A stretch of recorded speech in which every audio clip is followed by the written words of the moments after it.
Kakailan mainaig iti damag iti politika wenno registration. Iti pakasaritaan ti Pilipinas intay sublian no kasano anabukel ti panakabutos dagiti opisyal iti barangay. Ken ti panakaipatungpal ti kalawaan a barangay eleksyon iti Pilipinas iti report ni Angel Kim Pengosro.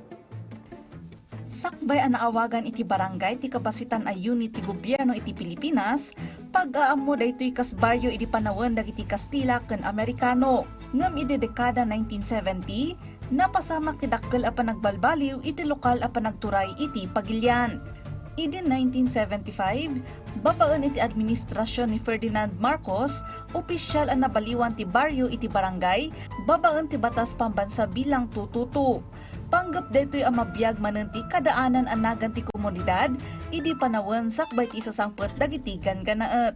Kalpasan daytoy, naangay ti kalawaan na barangay eleksyon iti Pilipinas idi May 17, 1982. Ngay mo na pinili dagiti umili dagiti barangay officials da, babaen ti baro a sistema.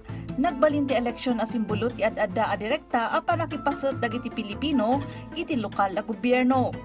Dahiti ti kaunaan ng eleksyon ti barangay ang naangay dito'y Pilipinas. Ada kapitan ken siyam a konsehal. Anasken a pasado kadagiti qualifications kas itinasken a Pilipino. Residente itinasao a barangay iti di kumurang 6 a bulan sakbay ti eleksyon. Rehistrado a botante ti barangay. Kabailan na ti agbasa ken agsurat. Ken nagtawon iti 20 ket maysa agpangato. Sakbay ti 1982, naigiddan ti eleksyon para kadagiti opisyal ti barangay iti lokal nga eleksyon. Sigon iti Republic Act 3590, naangay ti eleksyon ti barangay iti may kadwa a Domingo ti Enero, kalpasan ti eleksyon para kadagiti opisyal ti munisipyo ken probinsya.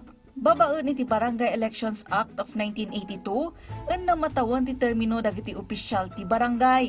Naituding met amang rugi ti termino da iton Hunyo 7, 1982. Kaduan kadagiti nabutusan iti eleksyon ti barangay iti 1982 ket saan ang nakaturpos iti termino da gapo iti panagsukat ti Revolutionary Administration ni Cory Aquino iti 1986. Kalpasan ti 1986 People Power Revolution nang dutok ti baro nga administrasyon kadagiti officers in charge kadagiti barangay. Kadagito yung imuna nga eleksyon, di kang runaan na panggap kati panang papigsa iti talna, urnos kan napartak apa nakaipaay ti serbisyo iti tunggal komunidad. Ditoy, nang rugin ang nagbalin ti barangay as sentro kas pagkamangan iti isyu ti publiko. Manipod iti panagsusupyat iti kaaruba aging ga kadagiti programa ti ekonomiya ken salunat. Ita, ti eleksyon iti barangay ket napatag-apaso ti demokrasya iti Pilipinas. Ritnibong opisyal ti mapili ngagserbi kas umuna a pagsangladan dagiti umili para kadagiti inaldaw a kasapulanda.